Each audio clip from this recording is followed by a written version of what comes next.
এখন পদ্মার অবস্থা ভয়ানক অবস্থা, ভাঙন ধরে গেছে, একটু করে ধুস করে পড়ছে। তারপরে জলটা যদি আরও বাড়ে, জলটা বেড়ে গেলে তো আরও ভাঙনটা খুব জোর আরম্ভ হবে। আমরা তো রাত দিন আতঙ্কে আছি যে যদি কাটান লাগে রাত্রে, এই রাত্রের কথাটাই খুব মারাত্মক। এক একজনা বলছে যে কাল কাজ আরম্ভ হবে, পরশু দিন কাজ আরম্ভ হবে। ওই শুকা মরশুমে কাজ হলো না, এখন কাজ হয়ে তো কিছুই টিকবে না।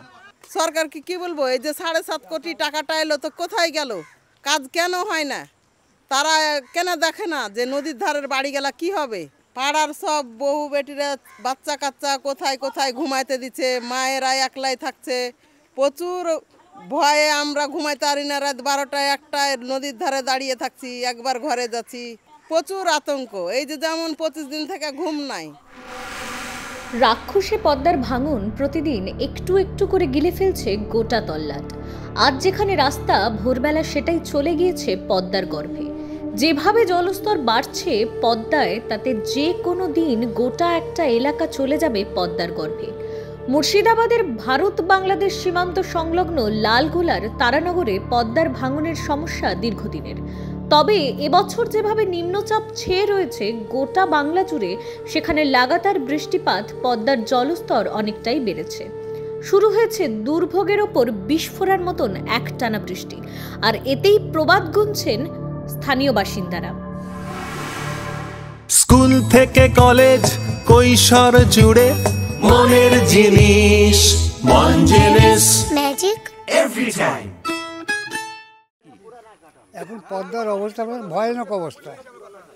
এই যে আজ কয়েকদিন থেকে, 4-5 দিন থেকে ফের আবার ভাঙন ধরে গেছে। ভাঙন ধরে গেছে, একটু করে ধুস করে পড়ছে। তারপরে জলটা যদি আরও বাড়ে, জলটা বেড়ে গেলে তো আরও ভাঙনটা খুব জোর আরম্ভ হবে।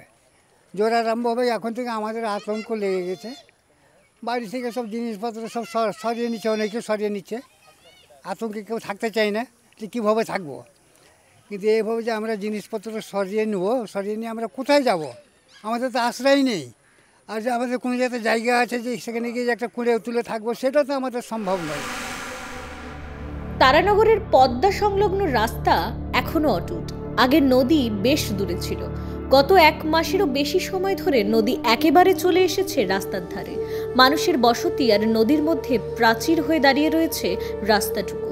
সেই রাস্তাও যদি নদী গর্ভে চলে যায়, তাহলে নদী গ্রাস করবে মানুষের বসতিকে।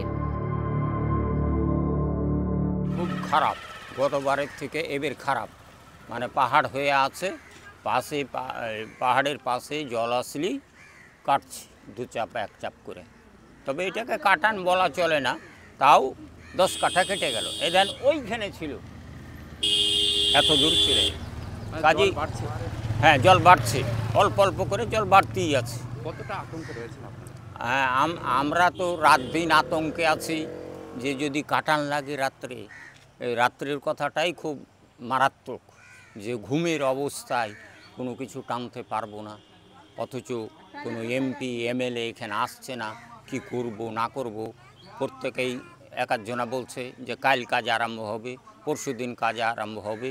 ওই শুকা মরশুমে কাজ হলো না, এখন কাজ হয়ে তো কিছুই টিকবে না।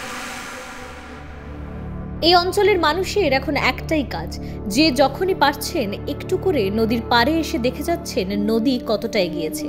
ফি বছর নদী ভাঙন রোধের কথা প্রশাসনের পক্ষ থেকে বারবার বলা হয়, তবুও নদী ভাঙন রোধে কোনো কার্যকরী পদক্ষেপ এখানকার মানুষরা দেখতে পাচ্ছেন না। সরকারকে কি বলবো, এই যে 7.5 কোটি টাকাটা এলো তো কোথায় গেল? কাজ কেন হয় না? তারা কেন দেখে না যে নদীর ধারের বাড়ি গেলা কি হবে? এ বাড়ি ও বাড়ি সব ছুটাছুটি করছে এই বৃষ্টির জলে ভিজে টিজে। এত ভয় লাগছে, আক্রান্ত ভয়ে। দেখলে কেন খোঁজ খবর রাখে না? এলাকায় যখন মানুষের মধ্যে চাপা আতঙ্ক গ্রাস করছে একটু একটু করে, তখন ভাঙন প্রতিরোধের সরকার এই অঞ্চলের জন্য 7,52,00,000 টাকা বরাদ্দ করেছে। খুব তাড়াতাড়ি কাজ শুরুর আশ্বাস দিয়েছেন স্থানীয় বিধায়ক। তারানগরের জন্য কত টাকা বরাদ্দ? 7,52,00,000 টাকা। এই কাজটা শুরু হবে কবে? শুরুটা তো হচ্ছে যে কন্ট্রাক্ট পেয়েছে, বরাত যিনি পেয়েছেন কন্ট্রাক্টর, তার উপর নির্ভর করে। তা কন্ট্রাক্ট মানে আমাদের টেন্ডার এবং ওয়ার্ক অর্ডার এটা হয়ে গেছে সম্ভবত মে মাসে। ঠিক আছে, এখন এতদিনে উনি কাজে এসছেন, এখন কাজ হবে। কিন্তু ওখানে আমরা যেটা শুনতে পেলাম যে কয়েকদিন আগে মাত্র 100খানা বস্তা নিয়ে এসেছিল কাজ করার জন্য এবং তাদেরকে কাজ করতে দেওয়া হয়নি। এই বিষয়ে কি জানা আছে, কি বলবেন? এরকম একটা কথা আমার কানে এসেছে, কিন্তু বিষয়টা হচ্ছে যে আসলে এটা তো সরকারি কাজ এবং সেটা দেখাশোনার জন্য সরকারি আধিকারিকরা আছে। এবার এসে উনি সব কাজ একসাথে করবেন না, জলের গভীরতা দেখে পরীক্ষামূলকভাবে 100টা বস্তা নিয়ে পরীক্ষা করতে এসেছিলেন, সেটা এজেন্সি বলতে পারবে, আমি জানি না। স্থানীয় বিধায়ক দ্রুত কাজ শুরুর আশ্বাস দিলেও সেই আশ্বাসে কিন্তু এতটুকুনি আতঙ্কের রেশ কমেনি, উল্টে বেড়েছে। পদ্মার অবস্থা খুবই খারাপ। পদ্মার ধারেই আমাদের বাড়ি, রোড সাইডে গেছে পাহাড়, ধস ধস করে যত বৃষ্টির জল পড়ছে পদ্মা ধইসা চলে আসছে। রোড তো নেমেই গেছে, মুঠোন হাত আছে, আর রোডের ধারেই আমাদের বাড়ি। জল কদিন থেকে বাড়ছে? জল বাড়ছে বেশ 25 দিন মতো হবে। আর পাড়ার সব বহু বেটিরা বাচ্চা কাচ্চা কোথায় কোথায় ঘুমাইতে দিচ্ছে, মায়েরা একলাই থাকছে।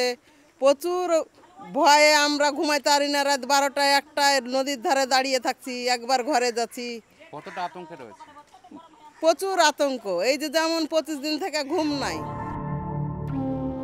রাক্ষসে পদ্মা প্রতিদিনই একটু একটু করে গিলে খাচ্ছে গোটা অঞ্চলকে।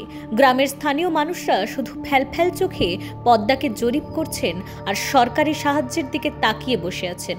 এখন কবে আসবে সরকারি সাহায্য আর কবে দুশ্চিন্তামুক্ত হবে গোটা অঞ্চল, নাকি পদ্মা পারে ইতিহাসের বৃত্তান্ত হয়েই থেকে যাবে মুর্শিদাবাদ জেলার তারানগরের নাম, তার উত্তর লুকিয়ে রয়েছে সময়ের গর্ভে।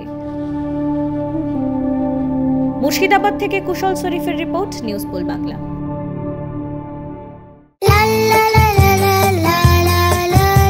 মনের জিনিস মন জিনিস, মনের জিনিস মন জিনিস, ম্যাজিক এভরি টাইম।